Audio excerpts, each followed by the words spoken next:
Hello and welcome to Phoenix Wright Ace Attorney Trilogy.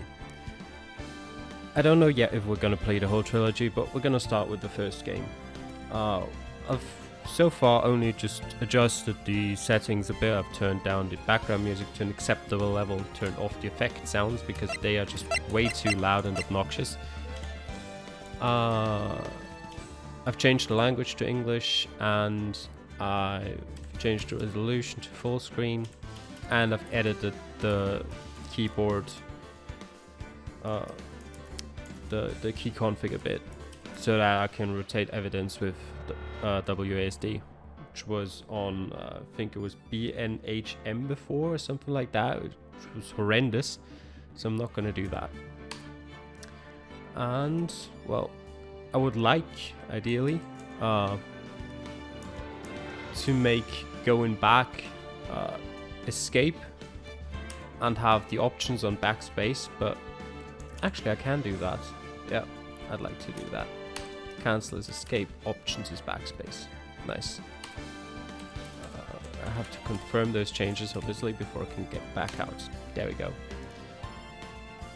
So let's get right into it.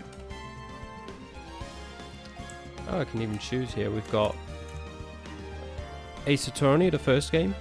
We've got Justice for All, and we've got Trials and Tribulations. But as I said, we're going to start with Ace Attorney. Episode 1, the first turnabout. Yep, I want to play.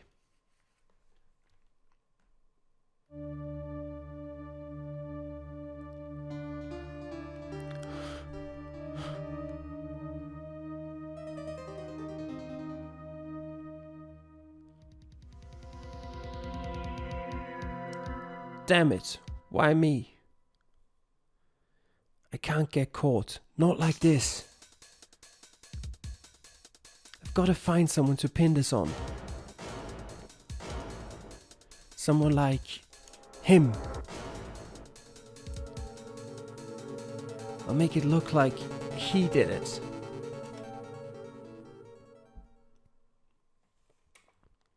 August the 3rd, 9:47 a.m. District Court, Defendant Lobby number 2. Boy, am I nervous. Right. Oh, hiya, Chief. Phew, I'm glad I made it on time. Well, I have to say, Phoenix, I'm impressed. Not everyone takes on a murder trial right off the bat like this. It says a lot about you, and your client as well. Thanks. Actually, it's because I owe him a favor. A favor? You mean you knew the defendant before this case? Ooh, that's not good for a lawyer. Yes. Actually, I kind of owe my current job to him.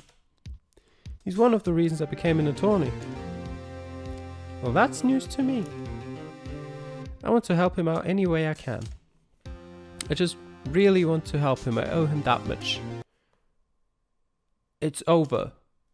My life, everything, it's all over. Is that your client screaming over there? Yep, it's him. Death, despair, oh. I'm gonna do it, I'm gonna die. Sounds like he wants to die.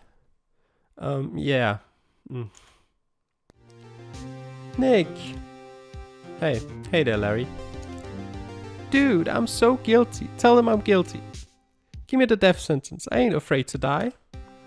What? What's wrong, Larry? Oh, it's all over. I'm finished. Finished. I can't live in a world without her. I can't. Who took her away from me, Nick? Who did this? Oh, Nick, you gotta tell me. Who took my baby away? The person responsible for your girlfriend's death? Newspapers say it was you. My name is Phoenix Wright. Here's the story. My first case is a fairly simple one. A young woman was killed in her apartment. The guy they arrested was the unlucky sap dating her. Larry Butts, my best friend since grade school. Our school had a saying, When something smells, it's usually the butts. Jesus Christ. In the 23 years I've known him, it's usually been true. He has a knack for getting himself in trouble. One thing I can say though, it's usually not his fault. He just has terrible luck. But I know better than anyone that he's a good guy at heart. That, and I owe him one, which is why I took the case, to clear his name. And that's just what I'm going to do. August the 3rd, 10 a.m., District Court, Courtroom number 2.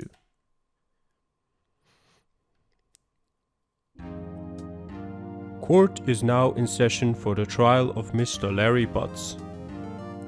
The prosecution is ready, Your Honor. The defense is ready, Your Honor. Mr. Wright, this is your first trial, is it not? Yes, Your Honor. I'm a little nervous. Your conduct during this trial will decide the fate of your client. Murder is a serious charge. For your client's sake, I hope you can control your nerves. Will do. Thank you, Your Honor. Mr. Wright, given the circumstances, I think we should have a test to ascertain your readiness. Yes, Your Honor. Hands shaking, eyesight fading. The test will consist of a few simple questions. Answer them clearly and concisely. Please state the name of the defendant in this case. It's Larry. The defendant. Oops. Is the defendant the person I'm defending, or is the defendant the person, like the lawyer? I think it's the person I'm defending, so I'm gonna say Larry Butts. The defendant? Well, that's Larry Butts, Your Honor. Correct. Okay. Just keep your wits about you and you'll do fine. Okay. Next question. This is a murder trial. Tell me, what's the victim's name? Ooh, I know this one. Gotta read the case report cover to cover so many times. It's... Wait. Uh-oh. Yep. I figured. No way. I forgot. I'm drawing a total blank here. Phoenix, are you absolutely sure you're up to this? You don't even know the victim's name. Oh, the victim! Of course I know the victim's name. I just forgot temporarily. I think I feel a migraine coming on. Look, the victim's name is listed in the court record. Just press tab to check it anytime, okay? Remember to check it often. Do it for me, please. I'm begging you. Mr. Wright, who is the victim in this case? It is... Cindy. Cinda Block. I'm assuming it's Cindy Stone. Does it actually say her last name? Oh, there we go. Cindy Stone, yes. She was quite good looking. Yeah. The victim's name is Cindy Stone. Correct. Now tell me, what was the cause of death? Alright. Loss of blood due to blunt trauma. Yeah, I mean I figured that from the intro, but... She died because she was hit with a blunt object. She was struck once by a blunt object. Correct. You've answered all my questions. I see no reason why we shouldn't proceed. You seem much more relaxed, Mr. Wright. Good for you. Thank you, Your Honor. Because I don't feel relaxed, that's for sure. Well then. First, a question for the prosecution. Mr. Payne? Yes, Your Honor. As Mr. Wright just told us, the victim was struck with a blunt object. Would you explain to the court just what that object was? Or the statue, right? The murder weapon was the statue of the thinker. It was found lying on the floor next to the victim. I see. The court accepts it into evidence. Shouldn't that usually be done before the process, like before the trial? Like from what I've seen in TV series, you usually have to bring everything into evidence before the first court trial, but sure. I mean, if there's multiple trials, maybe. statue in the shape of the thinker. It's rather heavy. Yeah. Right. Be sure to pay attention to any evidence added during the trial. That evidence is the only ammunition you have in court. Use tab to check the court record frequently. You've told me this, Mia. Mr. Payne, the prosecution may call its first witness. The prosecution calls the defendant, Mr. Butts, to the stand. Chief, what do I do now? Pay attention. You don't want to miss any information that might help your client's case. You'll get your chance to respond to the prosecution later, so be ready. Let's just hope he doesn't say anything unfortunate. Oh, he's gonna say something unfortunate, I'm sure of that. Uh-oh, Larry gets excited easily. This could be bad. Okay, he's gonna claim he's guilty. He's not even gonna defend... Why has he got such a smile on him? Ahem. Mr. Butts, is it not true that the victim had recently dumped you? Oh. Hey, watch it, buddy. We were great together. We were Romeo and Juliet, Cleopatra and Mark Antony. Cleopatra and Mark Antony? What are you saying? Did they all die? Well, that also. I wasn't dumped. She just wasn't taking my phone calls or seeing me, ever. What's it to you anyway? Mr. Butts, what you describe is generally what we mean by dumped. In fact, she had completely abandoned you and was seeing other men. She had just returned from overseas with one of them the day before the murder. What do you mean, one of them? Lies, all of it, lies. I don't believe a word of it. Your Honor, the victim's passport. According to this, she was in Paris until the day before she died. Alright, we've added the passport. Victim apparently arrived home from Paris on the 30th of July, the day before the murder. Okay. Indeed. She appears to have returned the day before the murder. Dude, no way. The victim was a model, but did not have a large income. It appears that she had several sugar daddies. I mean, Larry doesn't look the type who'd have the money to be a sugar daddy, but sure. Daddies? Sugar? Yes, all the men who gave her money and gifts. She took their money and used it to support her lifestyle. Dude, we can clearly see what kind of woman this Mrs. Stone was. Tell me, Mr. Butts, what do you think of her now? Right.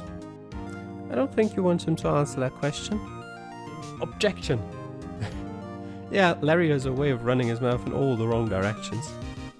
Should I... Stop. My client had no idea the victim was seeing other men. That question is irrelevant to this case. Oof. Dude, Nick, what do you mean irrelevant? That cheating she-dog. I'm gonna die, I'm just gonna drop dead. Yeah, and when I meet her in the afterlife, I'm going to get to the bottom of this. It's like this... Oh, actually, wait a second. I think this might be in the effects, because it feels so weird to hear that a hammer hit that thing and just not hear any sound. So we're gonna see if that is the problem here. Let's continue with the trial, shall we? Oh god, that is so loud though. Alright, I'm gonna take a quick break. I'm gonna adjust some volume stuff. I'm gonna be right back. Okay, I'm back where I was before. The music and the effects should be at a more acceptable level now. So let's continue. I believe the accused motive is clear to everyone. Yes, quite. Oh boy, this is so not looking good. Next question. You went to the victim's apartment on the day of the murder, did you not? Well, did you or did you not? Huh? Well, maybe I did and maybe I didn't. Uh-oh, he went. What do I do? Well, this is relevant to the case. So he shouldn't be. Oh god, but what is he gonna say? I mean, if he's been there, then he should say so, because this is the thing. Normally in court, you know all the evidence that is there. So I would know if the prosecution has some evidence that proves that he's been there, and I could better decide whether I have him answer honestly or stop him. I'm gonna say, alright, he's been there, so he should answer honestly. Because if he hasn't killed her, it doesn't matter that he's been there. Because I'm gonna assume this game is about providing proof and not about, well, I think he did it, so he's guilty. I know, I'll send him a signal. Oh god. Tell the truth. Yeah, I was there. I went. Okay. You understood that. That's good. Order. Well, Mr. Butts. Dude, chill. Oh god. She wasn't home, man, so like, I didn't see her. I'm gonna give him this voice now. Your Honor, the defendant is lying. Lying? The prosecution would like to call a witness who can prove Mr. Butts is lying. Well, that simplifies matters. Who is your witness? The man who found the victim's body. Just before making the gruesome discovery, he saw the defendant fleeing the scene of the crime. Alright. Order in the court. Mr. Payne, the prosecution may call its witness. Yes, Your Honor. This is bad. I'm gonna assume the witness is the murderer. On the day of the murder, my witness was selling newspapers at the victim's building. Okay, it wasn't. Please bring Mr. Frank Sowit to the stand. Okay, it was the murderer. Never mind. Mr. Sowit, you sell newspaper subscriptions. Is this correct? Oh yes, newspapers, yes. Mr. Sowit, you may proceed with your testimony. Please tell the court what you saw on the day of the murder. Witness testimony. Witness accounts. I was going door to door selling subscriptions when I saw a man fleeing an apartment. I thought he must be in a hurry because he left the door half opened behind him. Thinking it strange, I looked inside the apartment. Then I saw her lying there, a woman, not moving, dead. I quailed in fright and found myself unable to go inside. I thought to call the police immediately. However, the phone in her apartment wasn't working. I went to a nearby park and found a public phone. Of course you did. I remember the time exactly. It was 1 PM. That is going to be important later. The man who ran was, without a doubt, the defendant sitting right over there.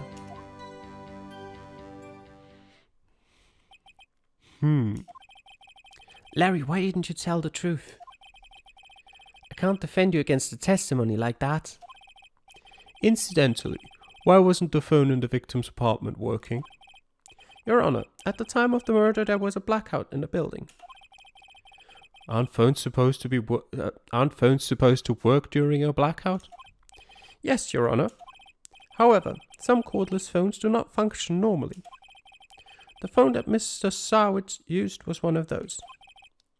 Your Honor, I have a record of the blackout for your perusal. Right, blackout record. From noon to 6 PM. Alright. So, one thing I could already guess, what we could try to say, is going to depend on how far away the park is from the apartment. Because it's noon to 6 PM here. The guy just said, like, I'm gonna call him the murderer. The witness just said he was at the park at exactly 1 PM. That means he can't have taken longer than an hour to get there. And even if he took an hour, he would have pretty much been at the murder scene at exactly the blackout, which is possible.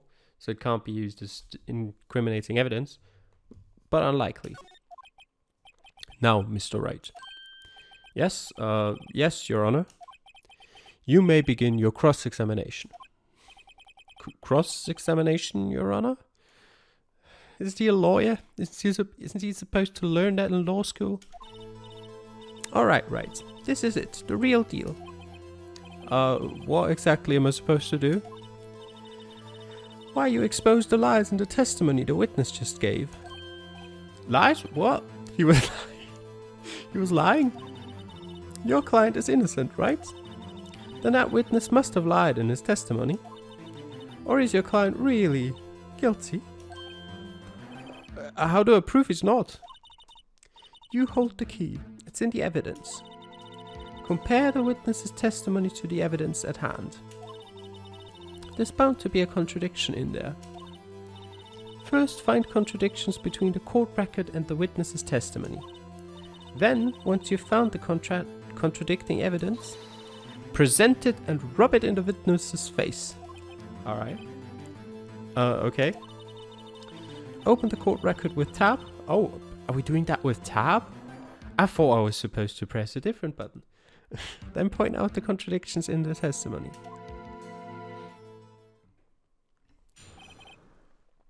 Cross-examination. I was going door to door selling subscriptions when I saw a man fleeing an apartment. Alright, let me just... how do I... Tab is present. Alright, let me have a look at this. No one would believe I was a defense attorney if I didn't carry this. That's true. Alright, time of death is 4 PM to 5 PM. That's already a contradiction. Because it said it was 1 PM, so that's just wrong. Alright, we're going there. Yep. That was not what I was going to contradict. Yep. Go on. Yep. Where is it? There it is. No, it wasn't. You liar. You found the body at 1 PM. You're sure? Yes, it was 1 PM for certain. Frankly, I find that hard to believe. Your statement directly contradicts the autopsy report. The autopsy notes the time of death at some time after 4 PM. There was no body to find at 1 PM. How do you explain this 3-hour gap? Oh, that's This is trivial. The witness merely forgot the time. I mean, he did say he remembers it exactly. Also, after 4 PM there was no blackout, so that wouldn't work. After his testimony, I find that hard to believe. Mr. Sowit, why were you so certain that you found the body at 1 PM? Because that was during the blackout. Gee, that's a really good question. Great job, Wright. Way to put him on the spot. That's all you have to do. Point out contradictions. Lies always beget more lies. See through one and their whole story falls apart. Wait, I remember now. Would you care to give your testimony again? Witness testimony. The time of discovery. You see, when I found the body I heard the time. There was a voice saying the time. It was probably coming from the television. During the blackout. Definitely. Oh, but it was 3 hours off, wasn't it? I guess the victim must have been watching a video of a tape program. Of course he. Yep, definitely. That's why I thought it was 1 PM. Terribly sorry about the misunderstanding. Yep, I know. I see. You heard a voice saying the time on a tape program. Mr. Wright, you may cross-examine the witness. Right. You know what to do. I've got this one. Yep, I do. Time of discovery. Yep. Found the body, I heard the time. There was a voice saying the time was probably coming from the television. Well, no, it wasn't, because there was a blackout. Hold it right there. The prosecution has said that there was a blackout at the time of the discovery. And this record proves it. You couldn't have heard a television or a video. Yeah, The defense has a point. Do you have an explanation for this, Mr. Sowett? No, I find it quite puzzling myself. Quite, wait, I remember now. Mr. Sowett, the court would prefer to hear an accurate testimony from the very beginning. These constant corrections are harming your credibility. That, and you seem rather distraught. My apologies, Your Honor. It must have been the shock of finding the body. Very well, Mr. Sowett. Let's hear your testimony once more, please. Hearing the time. Witness testimony. Actually, I didn't hear the time, I saw it. There was a table clock in the apartment, wasn't there? Was there? Yeah, the murder weapon. The killer used it to hit. No, he didn't. You know this. Come on, Sowett. You can do better than that.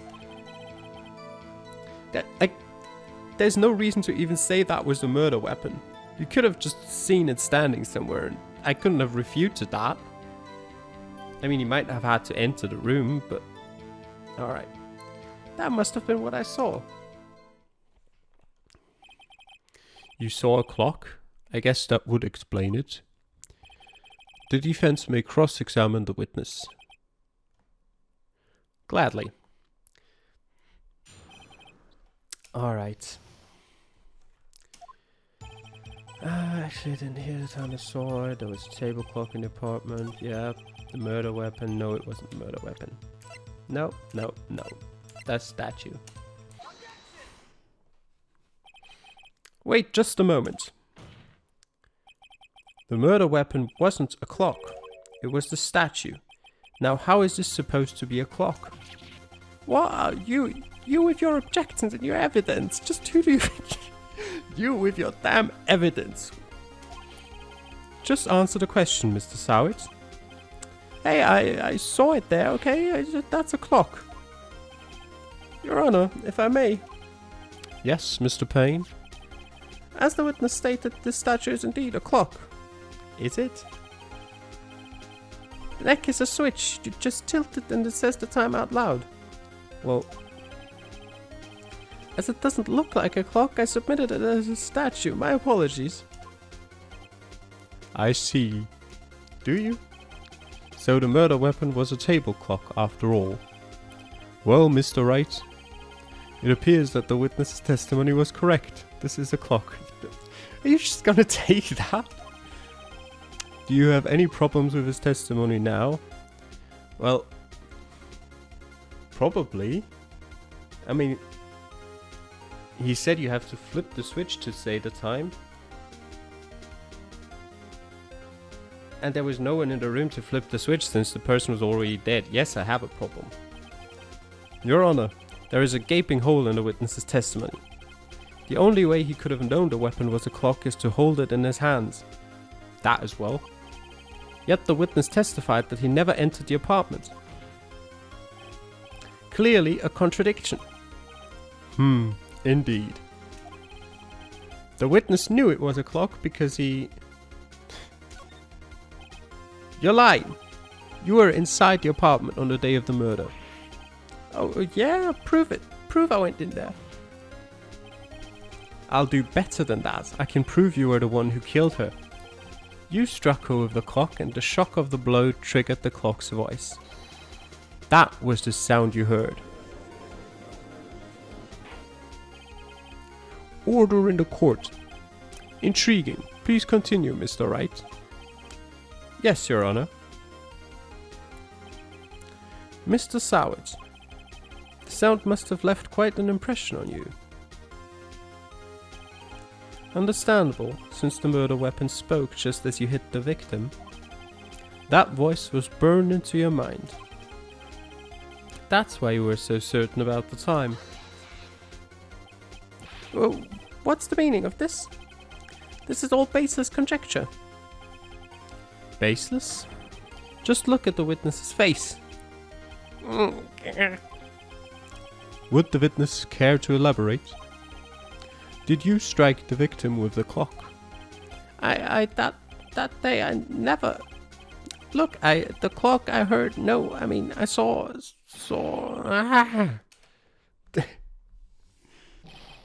Shut up. I hate you. It was him, I tell you. I saw him. He killed her and he should burn. Burn. Give him death. Alright, calm down. Order. Order in the court, I say. Your Honor, a moment, please. There isn't a shred of evidence supporting the defense's claim. Mr. Wright. Your Honor, you claim the sound the witness heard came from the clock. Do you have any evidence? The whole case is riding on this. I'd better think it through carefully. Your Honor, the sound Mr. Sowett heard was definitely this clock. A fact which is clear if you simply... What would examine the clock's batteries do? Nothing really. The only thing that... No, it definitely proves nothing. Ask the neighbors? Perhaps. But that depends on how loud the clock was. And it wouldn't prove it was from the clock as well, would it? Try sounding the clock. Well, I guess. Maybe. Let me have a look. That didn't update. That is useless. That should be useless as well. I don't think there's really any proof I've got here. Try sounding it. Let's sound the clock now, here in this court. Your Honor, may I have the clock? I ask the court to listen very carefully.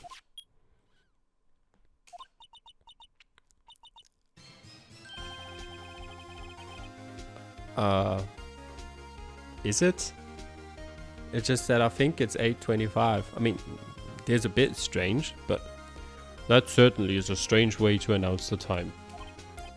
Well, he is the thinker after all. Fair point. So we've heard the clock. What are your conclusions, Mr. Wright? Mr. Payne, can you tell me what time it is now? It's not 8:25, is it? Yep. It's 11:25. There's the 3-hour gap.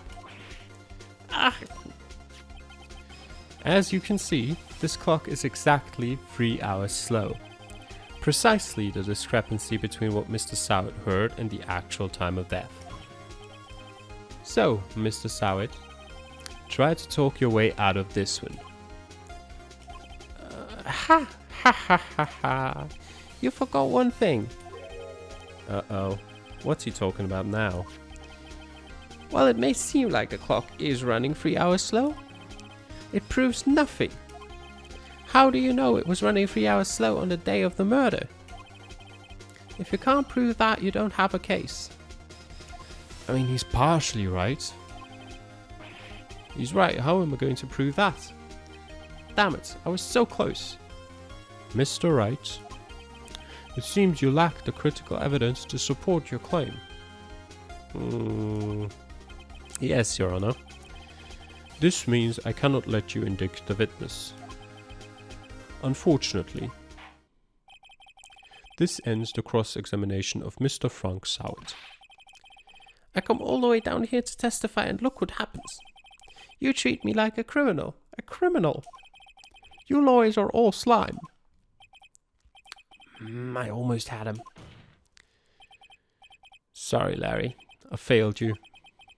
There's nothing I can do about it now. I mean, there's a remarkable amount more evidence towards Mr. Sowett than to Larry. Not so fast, Mr. Sowett. I mean, Chief. Listen up, Wright. Don't throw this one away. Not like this. Think. But Chief, it's over. I can't prove the clock was slow the day of the murder. Nobody can prove that. Well, yes. But that doesn't mean you can't still win. Try thinking out of the box. Don't waste time doubting the facts. Assume the clock was 3 hours slow and think through it. Ask yourself, why was the clock 3 hours slow? Figure out the reason and you'll have your proof. Right? So that's why his name is Wright. Can you think of a reason as to why the clock would be 3 hours slow? Well, I can't, but I'm gonna assume I have to. Let me just have another look at this. I mean, I'd assume it has something to do with the blackout. Or, depending on where this game takes place. I mean, it's an American past, but I was thinking about the time difference between Paris and America, but that's more than 3 hours, is it? Is Paris... yeah, that has to be more than 3 hours. It might have to have something to do with the blackout. The building was out from noon to 6 PM on the day of the crime. But the thing is, depends on how the statue works. Normally clocks don't require electricity, and we said it's a battery-driven clock, so that the blackout has no reason why it would irritate the clock in such a manner that it would run slow or just stop. So I think it has to be. I mean, we haven't used the passport yet, so it has to be that. I don't see how, but we're just gonna say yes. Wait, maybe I can prove it. You must have evidence somewhere that can prove it, right? Find it and let them have it. Well, Mr. Wright, you say the clock was already running slow on the day of the murder. Have you found evidence to support this claim? Of course. There is a piece of evidence in the court record that can prove my claim beyond a doubt. Ha! Tough words. Let's see you pull this one off. Let's see this evidence that proves why the clock was running slow. It's the attorney's... No. I mean, the only thing I haven't used yet is the passport. And that's... I mean, that's gonna be of some relevance, right? So we're just gonna show them that. Take that. The victim had just returned home from abroad the day before the murder. As we all know, the time difference between here and Paris is 9 hours. Oh, it doesn't say AM or PM, so it matches up, yep. When it's 4 PM here, it's 1 AM the next day there. Yeah, I forgot about that. That's true, I guess. The clock wasn't 3 hours slow, it was 9 hours fast. The victim hadn't reset her clock since returning home. That's why the time you heard when you struck her dead in her apartment was wrong. Proof enough for you, Mr. Soward? Or should I say, Mr. Did It? Oh, Mr. Saw It. That's... Alright.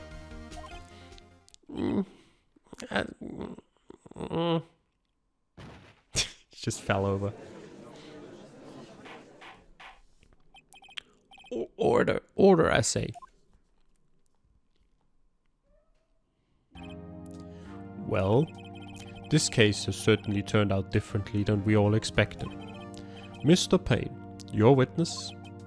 He was arrested and has been taken away, Your Honor. Very well. Mr. Wright? Yes, Your Honor. I have to say, I'm impressed. I don't think I've ever seen someone complete the defense... Alright, I'm gonna try to say defense so quickly and find the true culprit at the same time. Thank you, Your Honor.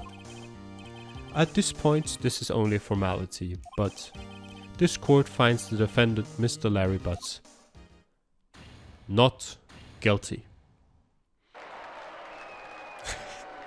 Let it rain. And with that, this court is adjourned.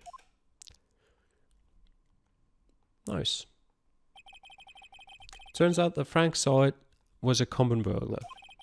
He posed as a newspaper salesman to check and see when people were out of the house. That day, when Larry went to her apartment, the victim wasn't home. After he left, Mr. Sawyer let himself in to do his dirty work. While he was searching her place, the victim returned. Flustered, Mr. Sawyer grabbed the nearest blunt object he could find.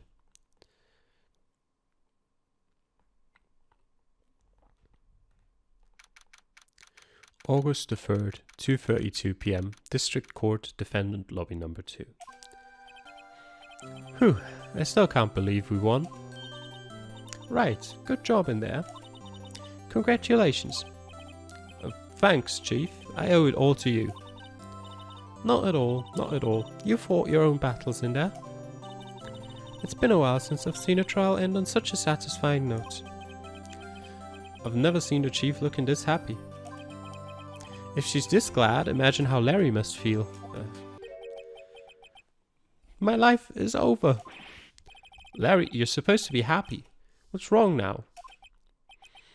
Oh, Nick. Don't worry about me. I'll be dead and gone soon. Good. Wait, no, I mean, bad. Larry, you're innocent. The case is closed. But my Cindy Windy's gone, man. Gone forever. Larry, she was a... Never mind. Congratulations, Harry. Harry? Yes, you. I can practically see the headlines now. Harry Butts, innocent. Thanks. I really owe you one. I won't forget this, ever. Let's celebrate. Dinner, movie, my treat. Oh, no, I couldn't. Hey, I was the one who got you off the hook. Oh, hey. Here, take this. It's a present. A present for me? Wait, wasn't this the evidence that... Actually, I made this clock for her. I made one for her and one for me. Really? You made this? Well, thank you. I'll keep it as a memento. Are you? That's kind of a really creepy gift, in all honesty. Yo, Nick. Can you believe it? I was so into that chick. And she was just playing me for a fool. Don't that make you want to just cry? Larry. Are you so sure? Excuse me? What? I think she thought quite a lot of you in her own way. Nah, you don't gotta sympathize with me. It's okay. Oh, I'm not just sympathizing, really. Isn't that right? Don't you have something to show your friend? Something that proves how she felt about him? Uh-huh. Oh yeah, right. What the heck is she talking about? I mean, I'd assume that the fact that she kept this ugly statue is proof somehow. Take that, Larry. Check this out, Larry. Proof positive you weren't just some chump to her. Uh-huh. What about that clock? This is the clock you made for her, Larry. And she took it with her when she traveled. Whatever, she probably just needed a clock, that's all. You think so? It's a pretty heavy clock to take traveling. Oh, so she actually took it with her. I guess that would make more sense than her just turning the time on the clock to the Paris time and just leaving it at home, I guess. Well, make of it what you will. Hey, Nick. I'm glad I asked you to be my lawyer. Really, I am. Thanks. I think I've given Larry about 7 different voices so far. I hope he's never showing up again. Hope that made him feel a little better. Right? I hope you see the importance of evidence now. Yeah, because I was totally oblivious to the importance of evidence before. Also, hopefully you realize things can change depending on how you look at them. People too. We never really know if our clients are guilty or innocent. All we can do is believe in them. And in order to believe in them, you have to believe in yourself. Right. Listen, learn, grow strong. Never let go of what you believe in. Never.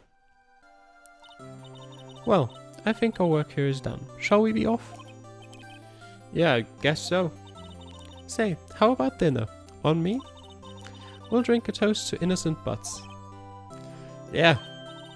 Oh, speaking of Harry, you were saying part of why you became a lawyer was because of him. Yeah, part at least. You'll have to tell me more about it sometime. Maybe over drinks? And so, my first trial came to a close. Larry slapped me on the back and said, "Gee, Nick, it's good to have friends." But I'm pretty sure he's not going to pay us, unless you count the clock he gave Mia. I didn't know it then. But that clock was soon going to be at the center of another incident. And my promise to tell the chief about me and Larry, oh god, she's dead, isn't she? Would be one promise that I wouldn't be able to keep. The end. A brand new episode has been added. Yep, we're gonna save.